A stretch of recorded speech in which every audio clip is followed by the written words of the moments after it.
Chapter number 1 इसका नाम है द इंचेंटेड पूल यानी जादुई तालाब। श्री राज गोपालाचारी द्वारा इसे लिखा गया है। मैंने इसमें 3 फ़ोटो लगाए हुए हैं जिसको देख करके आपको इस चैप्टर के बारे में कुछ आइडिया मिलेगा। और मैं बता भी दूं कि ये जो चैप्टर है पांडवों की स्टोरी है, पांडवों की एक शॉर्ट स्टोरी है। बेसिकली ये युधिष्ठिर के बारे में है। एक बार वनवास में पांडव थे, उन्हें प्यास लगी तो उनके चारों भाई एक एक करके गए, लेकिन वे वापस नहीं लौटे।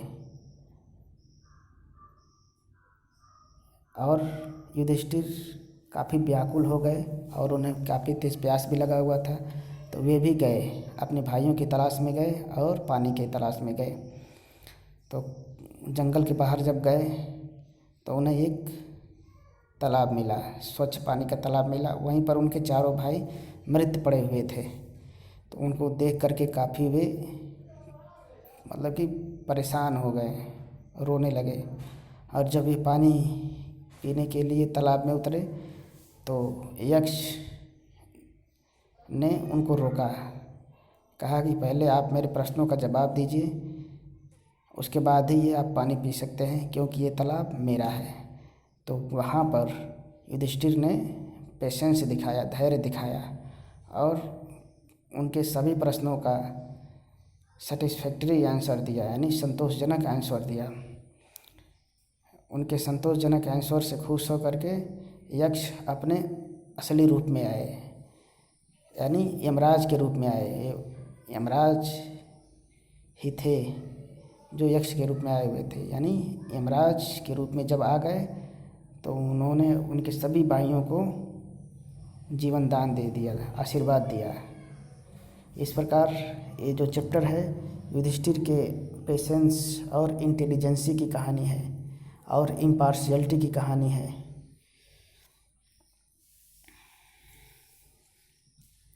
कैसे उनके पेशेंस की वजह से, उनकी बुद्धिमत्ता की वजह से उनके भाइयों की जान बच पाई। तो आइए पढ़ते हैं, देखते हैं क्या लिखा गया है। अबाउट द लेसन यानी अध्याय के बारे में लिखा गया है। This lesson is an extract from the Mahabharata. यह अध्याय एक एक्सट्रैक्ट है, पोर्शन है, पार्ट है। कहाँ से? महाभारत से। महाभारत से लिया गया है, वहाँ से एक निचोड़ लिया गया है, एक्सट्रैक्ट लिया गया है। इट रिफ्लेक्ट, यह प्रकट करता है, प्रदर्शित करता है the character of Yudhishthir, Yudhishthir के कैरेक्टर को यह प्रकट करता है। द धर्मराज, युधिष्ठिर को क्या कहा जाता था? धर्मराज। हिज पेशेंस, उनके धैर्य के बारे में बताता है। काइंडनेस, उनके दयालुता के बारे में बताता है। लव फॉर हिज ब्रदर, अपने भाइयों के प्रति प्यार के बारे में बताता है। एंड इंटेलिजेंसी, और उनकी बुद्धिमत्ता के बारे में भी ये बताता है। उनके कैरेक्टर में ये सभी बातें थीं। ही प्लीजेस, वह प्रसन्न कर देते हैं यक्ष को by giving satisfactory answer to his question, Yaksha के प्रश्नों का वे संतोषजनक उत्तर दे देते हैं। द यक्षा वाज प्लीज्ड, यक्ष खुश हो गया। विथ युधिष्ठिराज इम्पार्शियलिटी, युधिष्ठिर के निष्पक्षता से। The Yaksha was Yama the lord of death, Yaksha वास्तव में यमराज थे, मृत्यु के देवता। Who had taken the form of Yaksha, जो यक्ष का रूप धारण किए हुए थे। टेकन द फॉर्म मतलब रूप धारण किए हुए थे।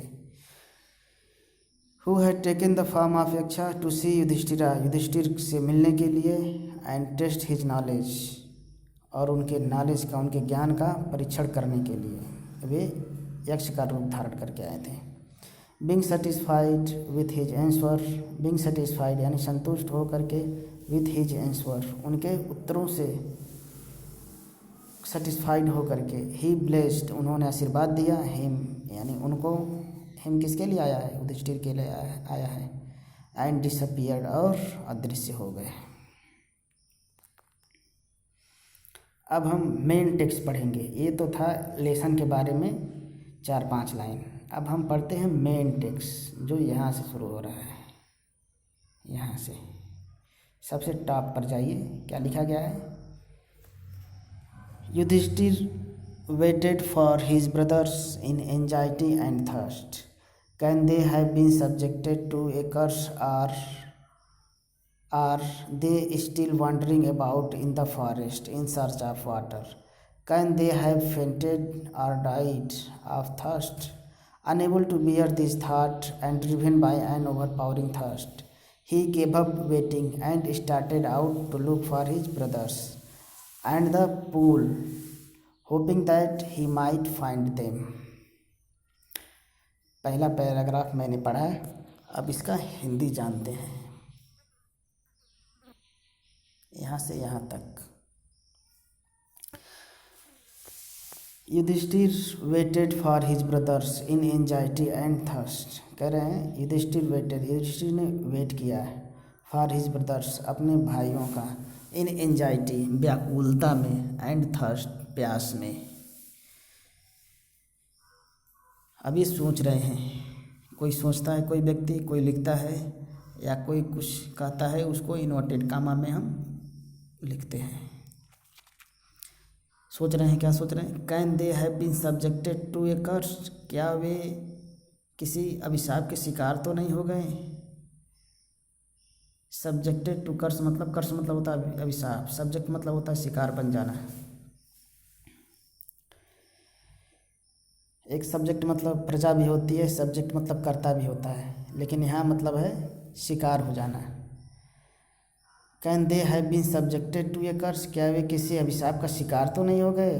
आर अथवा are they still wandering about in the forest in search of water, in search of water, क्या भी पानी की तलाश में फॉरेस्ट में इधर उधर घूम तो नहीं रहे हैं। आर दे स्टिल वॉन्डरिंग, या वे अभी भी, स्टिल मतलब अभी भी, वॉन्डरिंग घूम रहे हैं, अबाउट चारों तरफ, इन द फॉरेस्ट जंगल में चारों तरफ घूम रहे हैं, in the search of water पानी की तलाश में, उन्हें पानी ही नहीं मिला होगा इसलिए वो घूम रहे होंगे इधर उधर।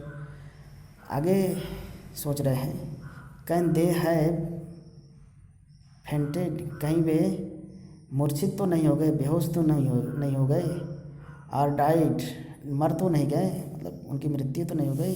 ऑफ थर्स्ट, प्यास की वजह से भी बेहोश तो नहीं हो गए, मर तो नहीं गए, ऐसा वो सोच रहे हैं। Unable to bear this thought, unable मतलब अयोग्य, असक्षम, टू बियर सहन करने में असक्षम हो गए। दिस थाट, इस प्रकार के विचारों को सहन नहीं हो रहा था, वो बहुत सोच रहे थे अपने भाइयों के बारे में, क्योंकि देर हो गई थी। एंड और driven by an overpowering thirst, एक शक्तिशाली प्यास की से वे जगड़ चुके थे, उनसे ग्रसित हो चुके थे, प्यास उनकी बढ़ती जा रही थी। ही गेव अप, उन्होंने त्याग दिया, छोड़ दिया, वेटिंग इंतज़ार करना, कहे ठीक है बहुत इंतज़ार हो गया। एंड स्टार्टेड आउट, और चल दिए। To look for his brothers, अपने भाइयों को देखने के लिए। एंड द पूल, और पूल को देखने के लिए, पूल की तलाश में चल दिए। होपिंग दैट, या आशा करते हुए कि ही माइट फाइंड देम, वे उनको प्राप्त कर लेंगे, पूल को भी पा जाएंगे और अपने भाइयों को भी वो प्राप्त कर लेंगे। अब हम चलते हैं पैराग्राफ नंबर 2 पर, जो यहाँ से शुरू हो रहा है और यहाँ ख़त्म होगा। ये क्या लिखा गया है। Yudhishthira proceeded in the direction his brother had taken and kept on walking through the tract full of wild bear and spotted deer and big forest birds.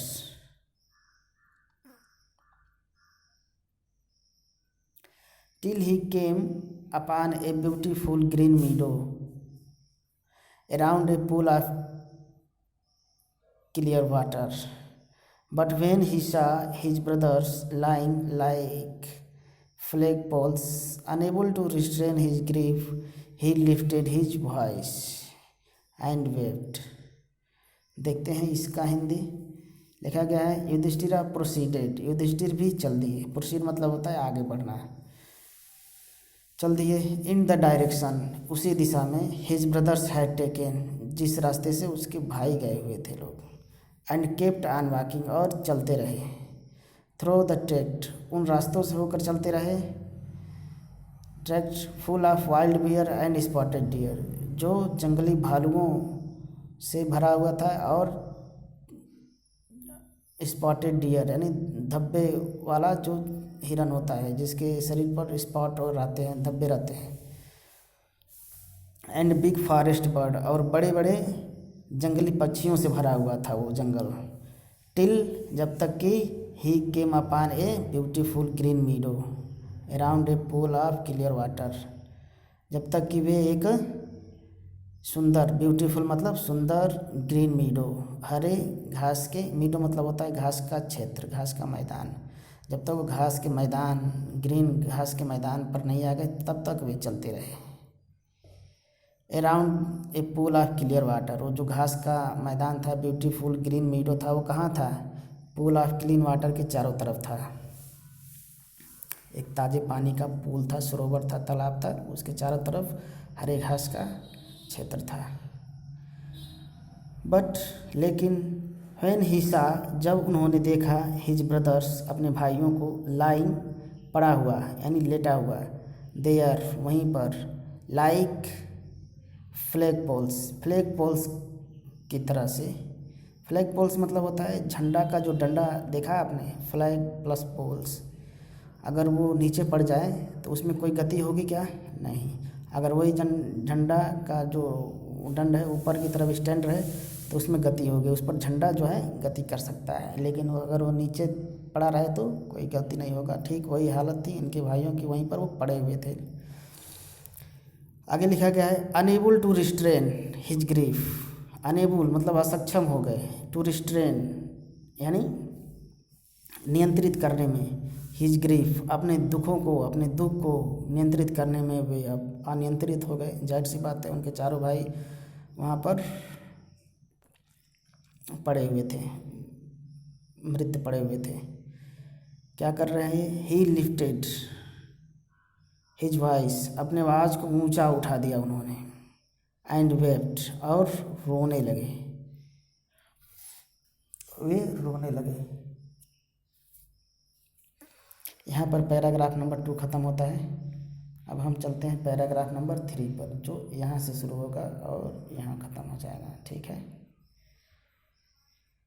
He touched the faces of Bhima and Arjuna as they lay so still, silent and mourned. Was this to be the end of all our woes? Just when our exile is about to end, you have been taken away. Even the gods have forsaken me in my misfortune. लिखा गया है He touched उन्होंने छुआ the faces of Bhima and arjuna Arjun और भीम के चेहरों को उन्होंने टच किया। एज मतलब कि क्योंकि दे ले सो स्टिल साइलेंट वे काफ़ी चुपचाप और स्थिर अवस्था में पड़े हुए थे। एंड मॉर्न्ड और वे बिलाप भी किए। क्या बिलाप कर रहे हैं? Was this to be the end क्या यही इसी तरह का अंत होना था? Was this to be the end क्या इसी तरह का अंत होना था? ऑफ ऑल आवर वो जो हमने शपथ लिया था उसका इसी तरह अंत होना था। तो यहाँ पर मैं बता देना चाहूँगा कि 5 पांडव थे, उन्होंने शपथ लिया हुआ था। वो VOW मतलब प्रतिज्ञा होता है, प्रतिज्ञा लिया हुआ था महाभारत करने का, लड़ाई करने का, सबने शपथ लिया हुआ था। लेकिन वे तो मर गए। ठीक है, वो प्रतिज्ञा पूरा करने से पहले ही। तो वही ये कह रहे हैं was this to be the end of all our woes क्या यही इसी तरह का अंत होना था हमारे संकल्पों का, हमारे शपथ का। जस्ट व्हेन बिल्कुल तभी, व्हेन जब our exile is about to end हमारा जो वनवास है, हमारी जो एग्जाइल है, इज़ अबाउट टू एंड समाप्त होने वाली ही है। You have been taken away आप लोगों को यानी तुम लोगों को मुझसे छीन लिया गया है। टेकन अवे है ना, छीन लिया गया है। Even the gods have forsaken me even मतलब कि यहाँ तक कि द गॉड यानी देवता लोग हैं जो हैव फॉरसेकन मी, उन्होंने भी मुझे भुला दिया है। इन माई मिसफॉर्च्यून, मेरे मिसफॉर्च्यून में, दुर्भाग्य में, देवता लोग भी मुझे भुला दिए हैं।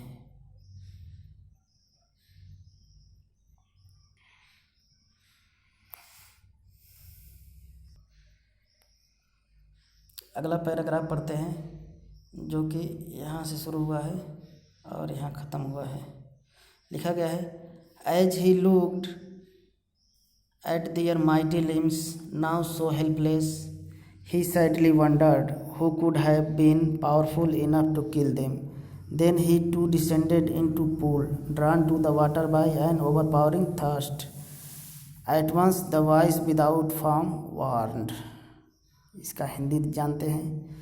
एज ही लुक्ड, जैसे ही उन्होंने देखा, ही मतलब लुक मतलब देखा, एज मतलब जैसे, जैसे ही उन्होंने देखा, एट दियर माइटी लिम्स, उनके शक्तिशाली अंगों को देखा। नाउ सो हेल्पलेस, अब इतने असहाय थे, बेजान थे। ही सैडली वंडर, वे निराशापूर्वक चकित हो गए, वंडर्ड चकित हो गए। Who could have been powerful enough, who could have been, कौन हो सकता है, पावरफुल इनफ, इतना ज़्यादा शक्तिशाली, टू किल देम, जो इन्हें मार सके।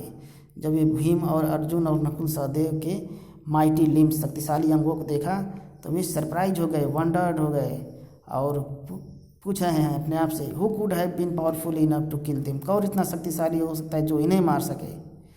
देन ही टू डिसेंडेड, तब, देन मतलब होता है तब, ही वह, टी डबल ओ मतलब भी, तब वह भी, डिसेंडेड यानी उतरे, इनटू पूल, तालाब में उतरे। ड्रॉन टू द वाटर, पानी की तरफ खींचे चले गए।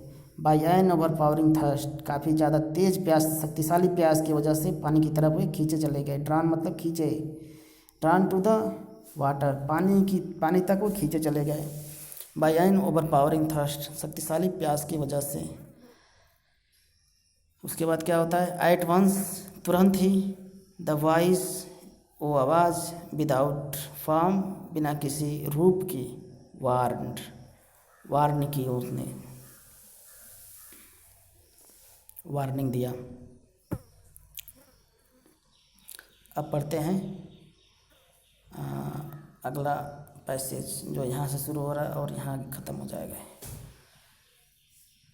तो वो जो वॉइस थी क्या कह रही है, वो कह रही है, योर ब्रदर्स डाइड, तुम्हारे भाई लोग मर गए, बिकॉज, क्योंकि, they did not heed my words, उन्होंने मेरी शब्दों का पालन नहीं किया, बातों का पालन नहीं किया। हीड मतलब होता है पालन करना। They tried to drink water, they tried, उन्होंने कोशिश किया, टू ड्रिंक वाटर, पानी पीने का कोशिश किया, विदाउट आंसरिंग माई क्वेश्चंस, बिना मेरे प्रश्नों का जवाब दिए हुए सीधे पानी पीने का उन्होंने कोशिश किया। डू नॉट फॉलो देम, उनका अनुसरण मत करो। Answer my questions first and then you can quench your thirst, answer my questions first, उत्तर दो मेरे प्रश्नों का पहले, और तब तुम जो है अपनी प्यास बुझा सकते हो। This pool belongs to me, यह पुल मेरा है। कहते हैं ना, this copy belongs to me, this pen belongs to मी,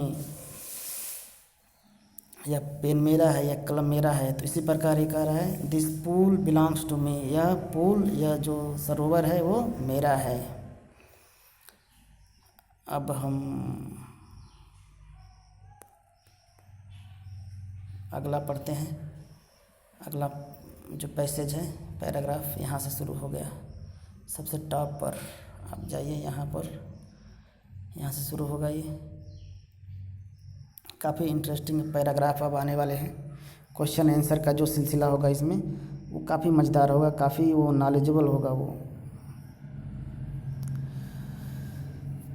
लिखा गया है, it did not take Yudhishthira a moment to understand that these could be no other than the words of a yaksha, and guessed what had happened to his brothers. It took him no time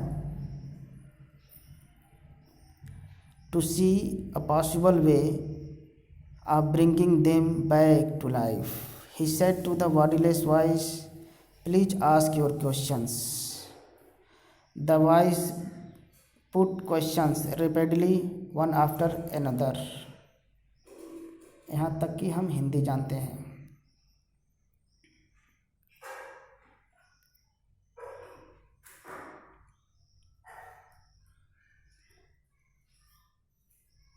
यहाँ से लेकर यहाँ तक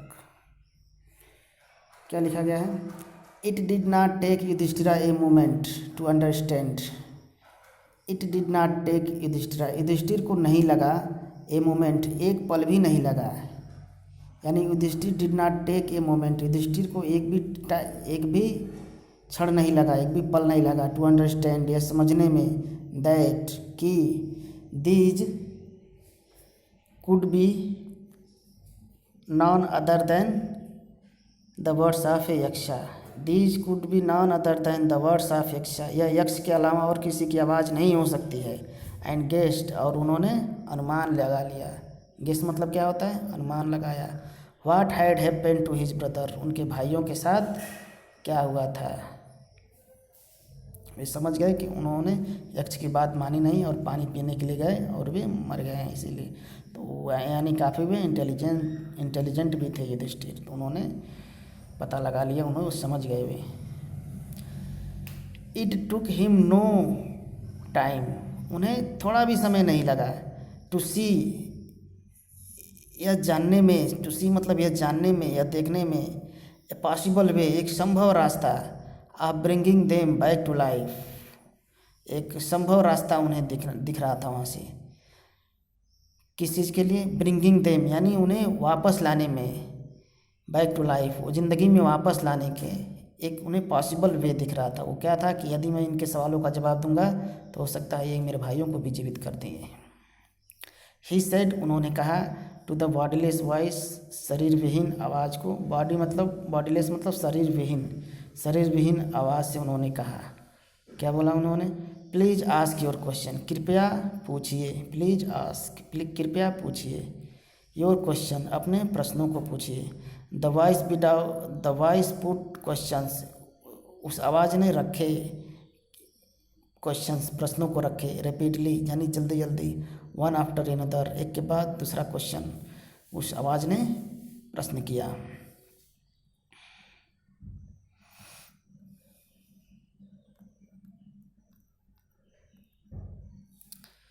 अब हम question answer के सिलसिले पर आ गए हैं, जो कि सबसे इम्पॉर्टेंट, सबसे इंटरेस्टिंग पार्ट है इस चैप्टर का।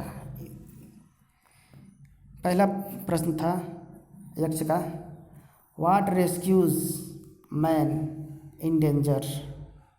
व्हाट रेस्क्यू यानी कौन बचाता है, मैन आदमी को, इन डेंजर खतरे में कौन बचाता है। तो इसका आंसर इन्होंने दिया करेज, यानी कि साहस। आप भी आंसर देने की कोशिश कीजिएगा, आप देखिएगा कि क्या आप युधिष्ठिर इतना इंटेलिजेंसी आपके अंदर है कि नहीं। दूसरा क्वेश्चन यस पूछ रहे हैं, by the study of which science does man become wise. By the study of which science यानी किस विज्ञान के अध्ययन से, by the study of which science does man become wise, आदमी जो है होशियार बन जाता है, बुद्धिमान बन जाता है। तो इसका आंसर ये दे रहे हैं, नॉट बाय स्टडिंग एनी शास्त्र, यानी किसी साइंस या शास्त्र के अध्ययन करने से नहीं। डज मैन बिकम वाइज, कोई भी आदमी जो है बुद्धिमान बनता है। It is by association with the great in wisdom, ये किसके द्वारा कोई आदमी होशियार बनता है? बाय एसोसिएशन यानी संगति के द्वारा। किसकी संगति?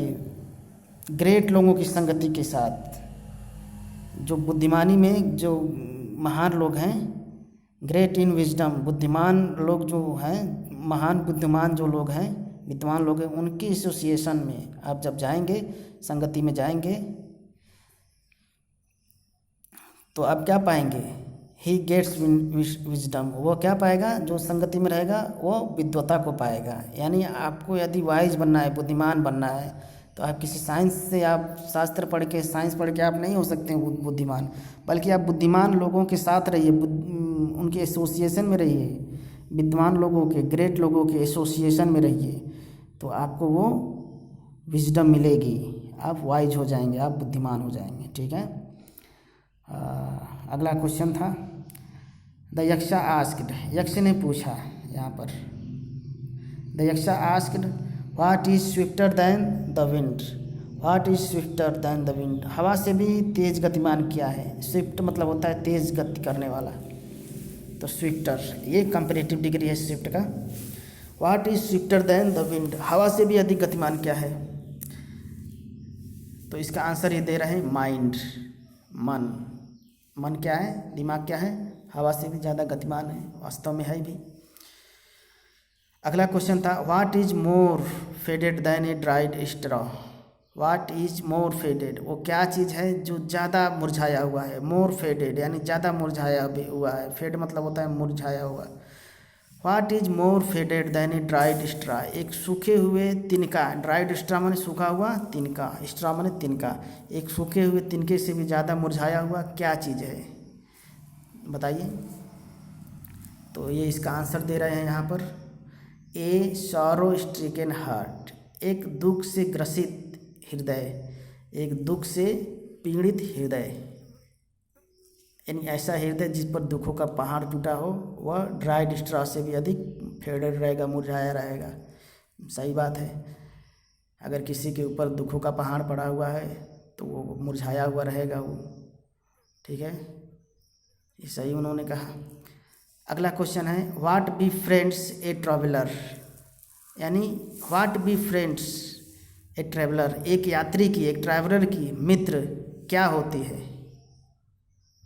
क्या होता है। तो लर्निंग, आंसर इसका दे रहे हैं यहाँ पर लर्निंग, ये कह रहे हैं शिक्षा। और सही बात है, कोई ट्रैवलर है, जैसे मान लीजिए आप कहीं की ट्रैवलिंग कर रहे हैं, साउथ इंडिया में जा रहे हैं या फिर नॉर्थ ईस्ट इंडिया में जा रहे हैं, जहाँ पर आपको लैंग्वेज वहाँ की नहीं, लोकल लैंग्वेज नहीं मालूम है, लेकिन आप अगर लर्निंग, आपकी शिक्षा बढ़िया है, तब तो वहाँ पर आप जो है सर्वाइव कर जाएंगे, क्योंकि आप ज़्यादा जो है आपने लर्निंग किया हुआ है, आप बुद्धिमान होंगे तो वहाँ पर सर्वाइव कर जाएंगे। और फिर वहाँ पर जाने में भी आपको असुविधा नहीं होगा, कहाँ से कहाँ जाना है, कौन सी बस पकड़नी है, कौन सी ट्रेन पकड़नी है, सब आपको जो आप जान जाएंगे, किससे कैसी बात करनी है, तो आपको इजी होगा। यदि आप लर्निंग नहीं होगी, शिक्षा नहीं होगी आपकी, तो आप जो है सर्वाइव नहीं कर पाएंगे, आप फंस जाएंगे वहाँ जा कर के। यानी शिक्षा बहुत ज़रूरी है ट्रैवलिंग करने के लिए। जब आप शिक्षित हो तभी आप कहीं की ट्रैवलिंग करें आप।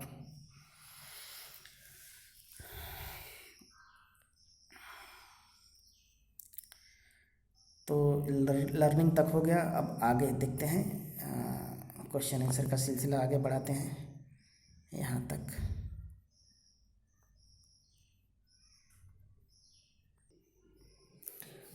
अगला क्वेश्चन है who is the friend of one who stays at home, who is the friend, कौन मित्र होता है या होती है, ऑफ वन उसके लिए, हु स्टेज एट होम जो घर पर रहता है, उसकी मित्र कौन होती है, द वाइफ यानी उसकी पत्नी, द वाइफ, किसी दूसरे की पत्नी नहीं, यहाँ पर ध्यान देना, द वाइफ यानी उसी की पत्नी। यानी यदि आप घर पर हैं और आप शादीशुदा हैं तो सबसे आपकी अच्छी मित्र कौन होगी, आपकी वाइफ होगी। अगला क्वेश्चन है who accompanies a man in death, who accompanies कौन साथ देता है, एक कंपनी मतलब साथ देता है, ए मैन एक व्यक्ति की, एक मनुष्य की, एक आदमी की, इन डेथ मृत्यु में कौन साथ देता है, धर्मा यानी धर्म। That alone accompanies the soul in its solitary journey after death, Dharma that alone जो अकेले ही, डैट मतलब यहाँ पर है जो, एलोन अकेले ही, एक्कम्पनी साथ देता है, द सोल उस आत्मा की, इन इट्स सोलिटरी जर्नी उसकी अकेले की यात्रा में, एकांत की यात्रा में। जो आदमी मरता है तो उसकी आत्मा अकेले जाती है, तो उसकी एकांत की यात्रा में वो एक्कम्पनी करता है यानी साथ देता है, आफ्टर डेथ मृत्यु के बाद। सही बात है, आप ज़्यादा धर्म का काम किए रहेंगे तो वही आपकी सोल का, आत्मा का साथ देगा, और कोई साथ नहीं देने वाला है। इसीलिए अच्छे काम करने चाहिए, बुरे काम नहीं करने चाहिए। तो मैंने पहले भी कहा था कि ये चैप्टर काफ़ी नॉलेज से भरा हुआ है और इसको आप जो है आप ग्रहण कर सकते हैं, अपने लाइफ में यूटिलाइज कर सकते हैं इस नॉलेज को। अगला क्वेश्चन था यहाँ पर, आप देख सकते हैं यहाँ क्या लिखा गया है, which is the biggest vessel. Which is the biggest vessel, biggest मतलब सबसे बड़ा है, वेसल मतलब पात्र, बर्तन। सबसे बड़ा पात्र कौन सा है, क्या चीज़ है जो सबसे बड़ा पात्र है? तो इसका आंसर दे रहे हैं द अर्थ यानी पृथ्वी। विच कंटेन्स जो धारण करती है, कंटेन मतलब धारण करना, कंटेनर देखते हो ना, कंटेनर यानी जिसमें कुछ रखा जाता है, और कंटेन मतलब धारण करना। द अर्थ यानी पृथ्वी, विच कंटेन्स जो धारण करती है, आल सब चीज़ों को, विद इन इट्स सेल्फ अपने अंदर क्या करती है, सब चीज़ों को धारण करती है। ठीक है, पृथ्वी सब चीज़ों को धारण करती है। कोई कितना भी बुरा आदमी हो उसको भी वो अपने पास में रखेगी। ठीक है, कितना भी पापी व्यक्ति हो उसको भी अपने पर वो रखेगी, फेंकेगी नहीं कि नहीं तुम बहुत पापी हो, तुम भाग जाओ यहाँ से, तुम मंगल ग्रह पर मैं तुमको फेंक दूंगी, मैं तुमको नहीं रखूँगी। नहीं, पृथ्वी ऐसा नहीं करती है। The earth Prithvi, which contains जो धारण करती है, आल विद इन इटसेल्फ सब लोगों को, सब चीज़ों को, हर प्रकार की चीज़ों को अपने अंदर धारण करती है।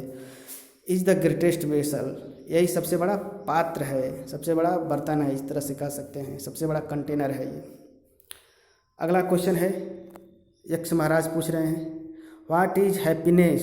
देखो खुशी क्या है, प्रसन्नता क्या है? तो अब धर्मराज युधिष्ठिर इसका जवाब दे रहे हैं, happiness is the result of good conduct. आप भी सोचिए कि हैप्पीनेस क्या होती है, खुशी क्या होती है। आप कहेंगे कि हमको 1 करोड़ रुपया मिल जाए तो हमको खुश हो जाएंगे, ऐसा आप बोल सकते हैं, लेकिन ये वास्तव में सही नहीं है। अगर आपको 1 करोड़ रुपया मिल गया, चाहे 10 करोड़ रुपया मिल गया, लेकिन आपकी सेहत ही नहीं बढ़िया है, स्वास्थ्य ही नहीं बढ़िया, तो आप खुश रह पाएंगे क्या?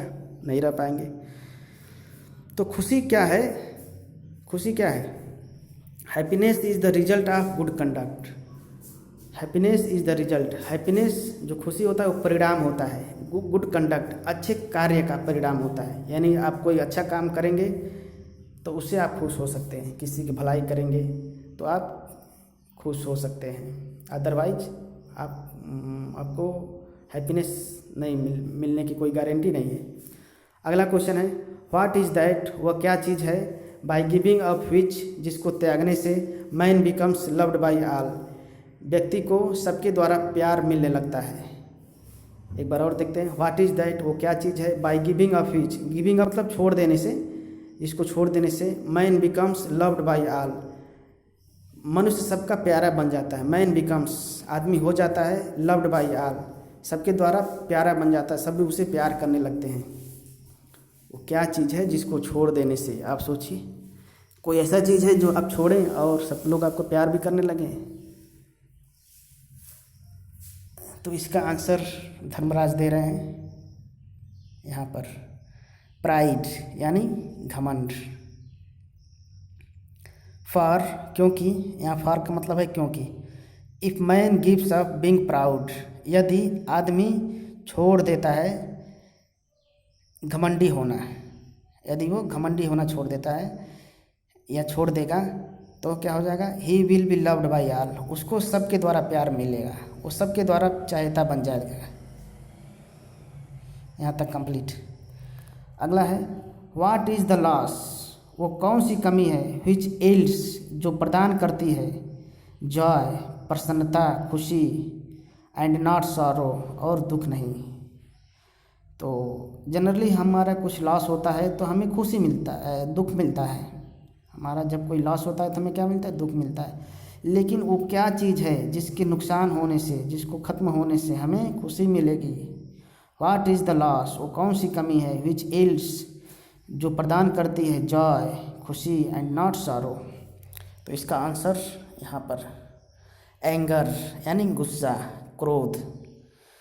If we give up being angry, यदि हम छोड़ देते हैं, गिव अप माने छोड़ देते हैं, बीइंग एंग्री नाराज़ होना, we will no longer subject to sorrow, we will no longer हम उसके बाद नहीं शिकार बनेंगे, बी सब्जेक्ट, बी मतलब होंगे, सब्जेक्ट माने शिकार होंगे, टू सॉरो दुख के शिकार हम नहीं बनेंगे यदि हम गुस्सा होना छोड़ दें। वास्तव में जब हम गुस्सा होते हैं तो उसका अंत जो है दुख मिलता है हमें, ठीक है। आप गुस्से में आकर कोई काम कर देंगे, बाद में आप पछताएंगे, आपको दुख होगा। इसीलिए एंगर को आप गिव अप कर दीजिए, छोड़ दीजिए। अगला क्वेश्चन है व्हाट इज़ दैट, वह क्या चीज़ है। बाय गिविंग अप व्हिच, जिसको त्याग देने से मैन बिकम्स रिच, आदमी धनवान बन जाता है। वो क्या चीज़ है जिसको त्यागने से आदमी धनवान बन जाता है। यहाँ पर तो लोगों को मतलब कि क्या पालें क्या खा लें इस पर मतलब पड़ा हुआ है। तो ऐसी कोई चीज़ है जिसको त्यागने से, जिसको गिव अप करने से आदमी धनवान बन जाता है, समृद्ध बन जाता है, ऐसा कोई चीज़ है। तो वो क्या चीज़ है, डिजायर यानी इच्छा। इच्छा, इसका एक्सप्लेनेशन आगे दे रहे हैं धर्मराज। क्या दे रहे हैं, इफ मैन, यहाँ पर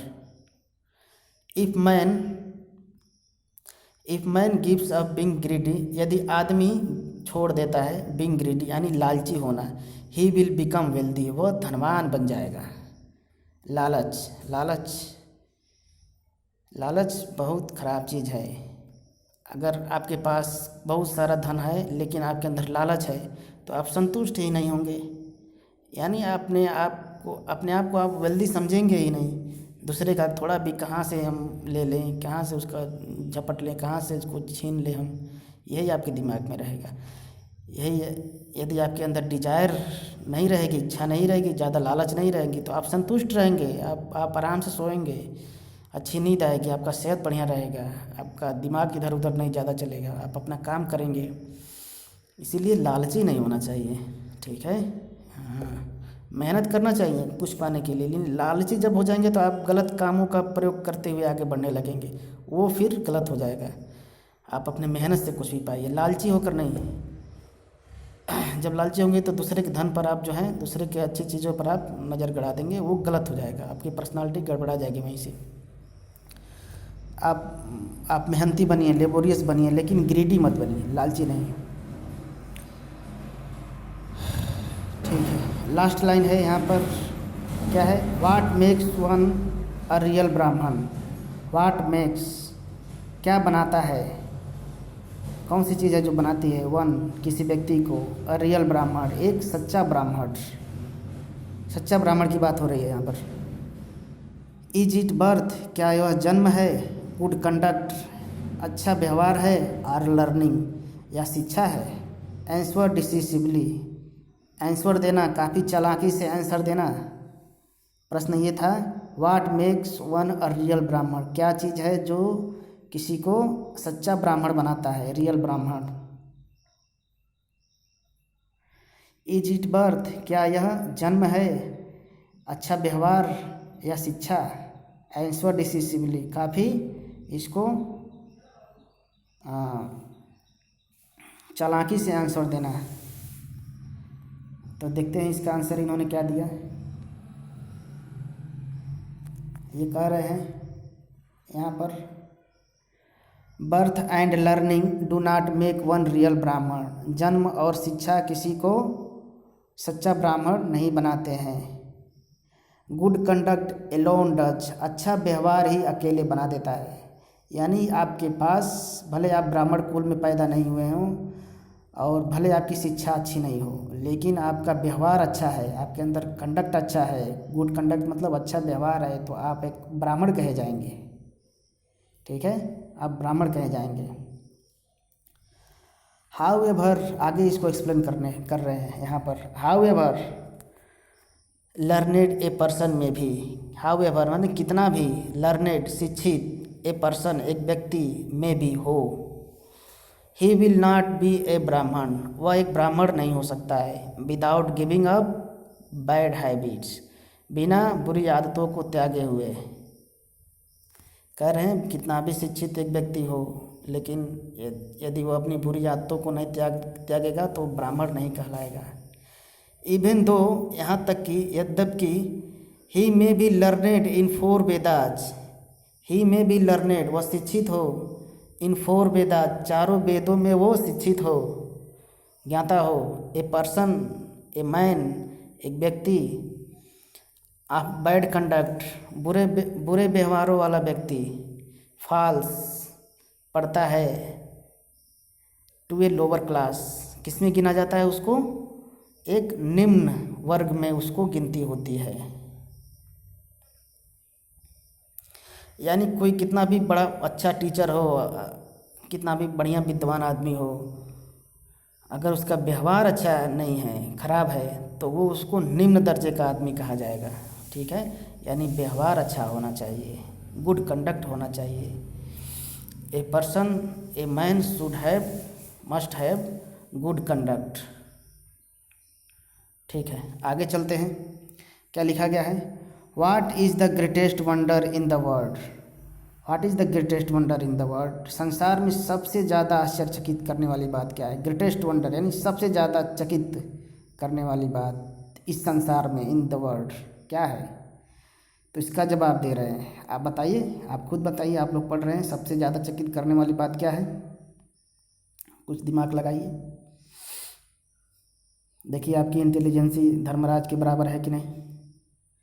देखिए इसका धर्मराज के आंसर दे रहे हैं, कह रहे हैं एवरी डे मेन सी, प्रत्येक दिन, एवरी डे मतलब प्रत्येक दिन, मेन सी व्यक्ति देखते हैं, आदमी देखते हैं, सी मतलब देखते हैं, क्रिएचर्स यानी जो जीव जंतु हैं, प्राणी जो भी हैं, डिपार्ट करते हैं, डिपार्ट मतलब जाना, कहाँ जाना? टू यमाज किंगडम, यम के राज्य में जाते हैं, यानी यम के दरबार में जाते हैं, यानी मरते हैं। एंड येट, और फिर भी, एट मतलब फिर भी, और फिर भी, दोज वे लोग, हु जो, रिमेन बच जाते हैं, वांट चाहते हैं, टू लीव जीना, फॉर एवर हमेशा हमेशा के लिए। This truly is the greatest wonder, यही वास्तव में सबसे बड़ा अचरज वाली बात है, आश्चर्य वाली बात है, और ये सही भी है, आप खुद सोचिए। 10 यहाँ से 10 the Yaksha put many questions and Yudhishthira answered them all. इस प्रकार यक्ष ने पुट किए, रखे, मैनी क्वेश्चन, बहुत सारे प्रश्नों को, and Yudhishthira answered them all, Yudhishthira ने सबका आंसर दिया।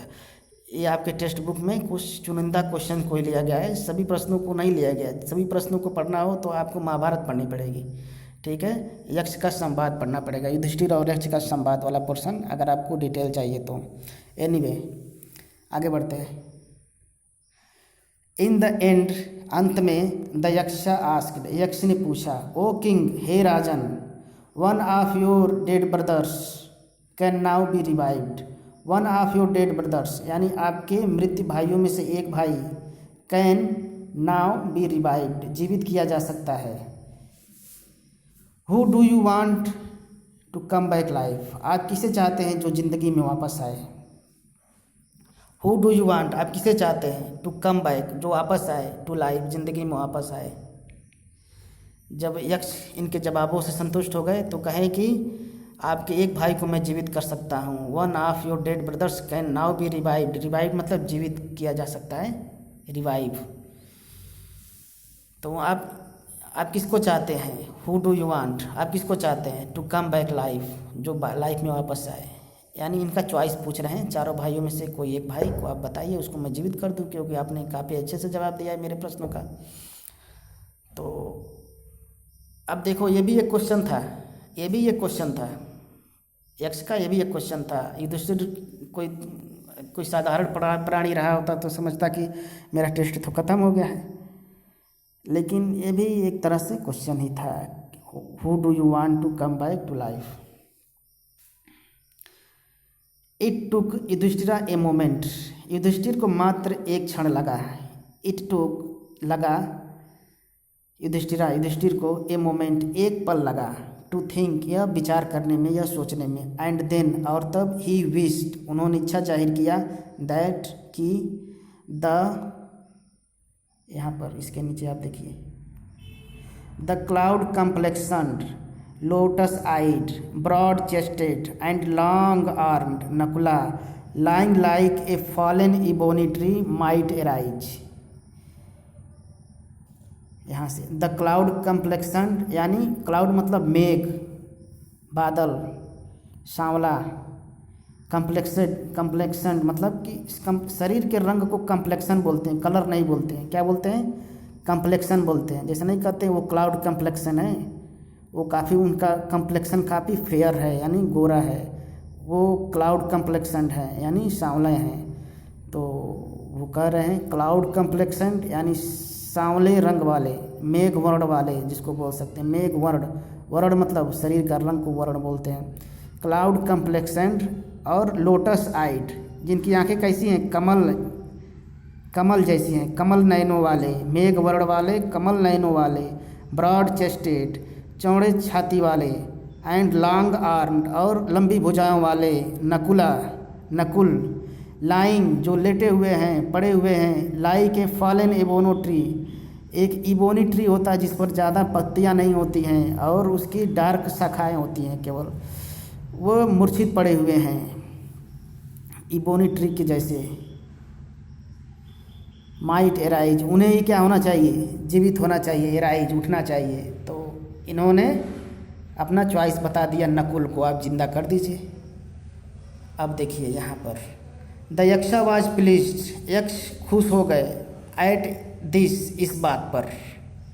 एंड आस्क्ड युधिष्ठिरा, और युधिष्ठिर से पूछे why did you choose Nakula in preference to Bhima. Why did you choose Nakul, आपने नकुल को क्यों चुना? इन प्रेफरेंस टू भीम के प्रेफरेंस में। आप चाहते तो भीम को चूज कर सकते थे, लेकिन भीम के प्रेफरेंस में आपने नकुल को चूज किया।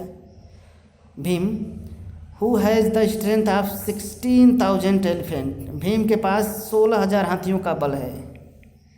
आई हैव हर्ड, मैंने सुना है, दैट कि Bhima is most dear to you, Bhim आपके लिए बहुत प्यारे हैं। और वास्तव में भीम युधिष्ठिर के बहुत प्यारे थे। सबसे ज़्यादा प्यार भीम को ही करते थे। मतलब होता है ना कि एक हमारा 4 भाई हैं तो एक सबसे ज़्यादा हमें सीधा साधा लग रहा है, वो भीम थे। उनको भीम को मानते थे युधिष्ठिर ज़्यादा। मतलब वो भीम का कैरेक्टर कैसा था? इनोसेंट था, ज़्यादा सोचते विचारते नहीं थे भीम, सीधे साधे थे। तो इसलिए युधिष्ठिर को बहुत प्रिय थे। मतलब प्रिय तो वैसे सब लोग थे, लेकिन एक होता है ना कुछ अलग टाइप का, तो ऐसे थे भीम।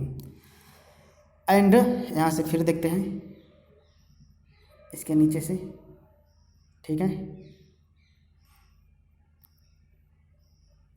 यहाँ से। एंड वाई नॉट अर्जुना, और अर्जुन क्यों नहीं? हुज स्ट्रेंथ, जिसकी ताकत, इन आर्म्स, भुजाओं में जो ताकत है अर्जुन की भुजाओं में ताकत थी। एक साथ वो कितनी बाण चलाता था, 1 सेकेंड में कितनी बाण चला देते थे मालूम है?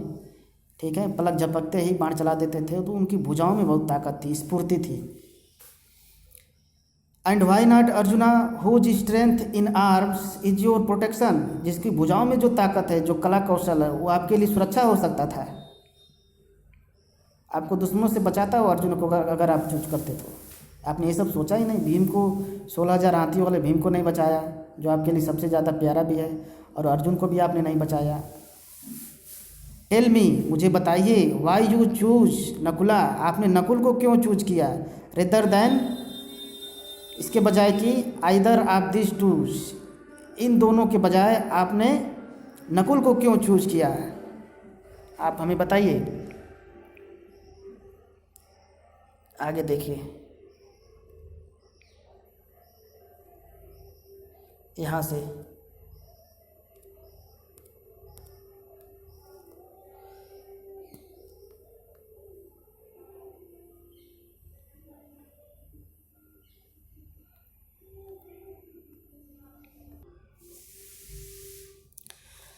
युधिष्ठिर रिप्लाइड, यहाँ से देखेंगे। युधिष्ठिर रिप्लाइड, युधिष्ठिर ने जवाब दिया, ओ यक्षा, हे Yaksha, Dharma is the only shield of man, Dharma is the only shield, shield मतलब रक्षक, ढाल, धर्म ही केवल ढाल होती है, रक्षक होती है, ऑफ मैन, व्यक्ति की, एंड नॉट, और नहीं, भीम और अर्जुन, भीम और अर्जुन किसी की ढाल नहीं हो सकते हैं, केवल धर्म ही रक्षक होता है सबका। If Dharma is given up, यदि धर्म को त्याग दिया गया, a man will be ruined, एक आदमी क्या हो जाएगा? बर्बाद हो जाएगा। ruin मतलब बर्बाद। ruin मतलब बर्बाद हो जाएगा। Kunti and Madri were two wives. अब इसका रीज़न दे रहे हैं, अब वास्तव में यहाँ पर रीज़न दे रहे हैं कि मैंने नकुल को क्यों चूज किया। कुंती बता रहे हैं ये, Kunti and Madri were two wives of my father. Kunti और मद्री दो पत्नियाँ थीं मेरे पिताजी की। आई एम अलाइव, मैं जीवित हूँ। ए सन ऑफ कुंती, कुंती पुत्र मैं युधिष्ठिर मैं जीवित हूँ। आई एम अलाइव, मैं जीवित हूँ। ए सन ऑफ कुंती, कुंती का एक पुत्र। एंड सो, और इस प्रकार, शी इज़ नॉट कम्प्लीटली ब्रीव्ड, और वो इस प्रकार पूर्ण रूप से वे कम्प्लीटली ब्रीव्ड पूर्ण रूप से वंचित नहीं है, यानी एटलीस्ट उनका एक बेटा तो जीवित है।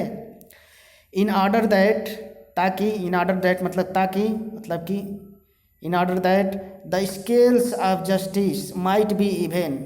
स्केल ऑफ जस्टिस यानी न्याय का पैमाना, स्केल ऑफ जस्टिस मतलब न्याय का पैमाना, में भी इवन समान हो सके। आई आस्क्ड, मैंने कहा कि मद्री सन, मद्री का बेटा, मद्री माँ का बेटा, नकुला में रिवाइव, नकुल को जीवित होना चाहिए। आप ये समझ गए रीज़न। ये कह रहे हैं कि Kunti and Madri were two wives of my father. Kunti और मद्री मेरे पिता की जो दो पत्नियां थीं। आई एम एलाइव, मैं जीवित हूँ। ए सन ऑफ कुंती, कुंती का एक पुत्र। एंड सो, और इस प्रकार से, इज़ नॉट कम्प्लीटली ब्रीव्ड, वो पूर्ण रूप से वंचित नहीं हैं। इन ऑर्डर दैट, ताकि the scale of justice might be in, न्याय का पैमाना एक समान हो सके दोनों माओं के लिए। आई आस्क, मैं कहता हूँ, दैट मद्री सन, मद्री का पुत्र, मद्री माँ का पुत्र, नकुला में रिवाइव, नकुल को जीवित होना चाहिए। अब यहाँ से देखते हैं। The Yaksha was most pleased, यक्ष तो पहले ही खुश था, लेकिन अब और ज़्यादा खुश हो गया वो।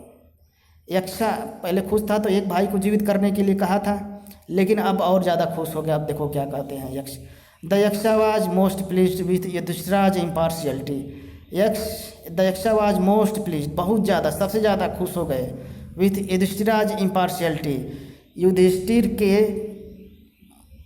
इम्पार्शियलिटी से, यानी इम्पार्शियलिटी मतलब जिसको कहते हैं जिसके अंदर भेदभाव की भावना ना हो, निष्पक्षता।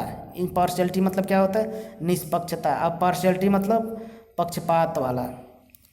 तो Yudhishthir was not partial, he was impartial. ठीक है, चुनाव करने में उन्होंने पार्शियलिटी नहीं दिखाया। नहीं तो दूसरा कोई होता तो कहता कि नकुल को जीवित कर दीजिए, वो सोचता कि वो कहता कि अर्जुन को जीवित कर दीजिए या भीम को जीवित कर दीजिए, क्योंकि वे मेरे सगे भाई हैं और उनके अंदर ताकत भी है। लेकिन वे अपने महत्व के बारे में नहीं सोचे, अपनी माँओं के बारे में सोचे, मद्री माँ के बारे में सोचे कि मद्री माँ का एटलीस्ट एक पुत्र भी जीवित होना चाहिए। ठीक है, यहाँ तक वो सोचे, इसीलिए उन्हें धर्मराज कहा जाता था। And granted that all his brother would come back to life, और यक्ष ने ग्रांट यानी अनुमति दे दिया, दैट कि ऑल हिज ब्रदर, उनके सभी भाई, would come back to life, जिंदगी में वापस आ जाएंगे, यानी जीवित हो जाएंगे। लास्ट हम देखते हैं। आपने देखा कि युधिष्ठिर की इम्पार्शियलिटी ने सबकी जान बचा ली। लास्ट वाला है इट वाज यमा। लास्ट में क्या ये रिवील कर रहे हैं, क्या उजागर कर रहे हैं? It was Yama the lord of death, मृत्यु के देवता यमराज थे। Who had taken the form of Yaksha, जो किसका फॉर्म लिए हुए थे, किसका रूप लिए हुए थे?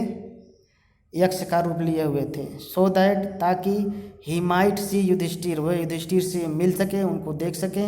एंड टेस्ट हिम, और उनका वे परीक्षण कर सके।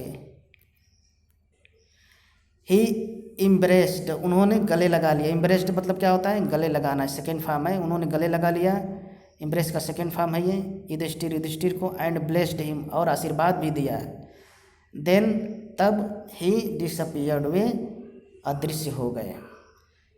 तो ये तो था आपका चैप्टर नंबर 1, इसका हिंदी मैंने बताया। और मैं ये बताना चाहूँगा, जब आप हिंदी पढ़ने के लिए आइए तो वर्ड मीनिंग चैप्टर का पहले पढ़ लिया कीजिए, इससे आपको ज़्यादा समझ में आएगा।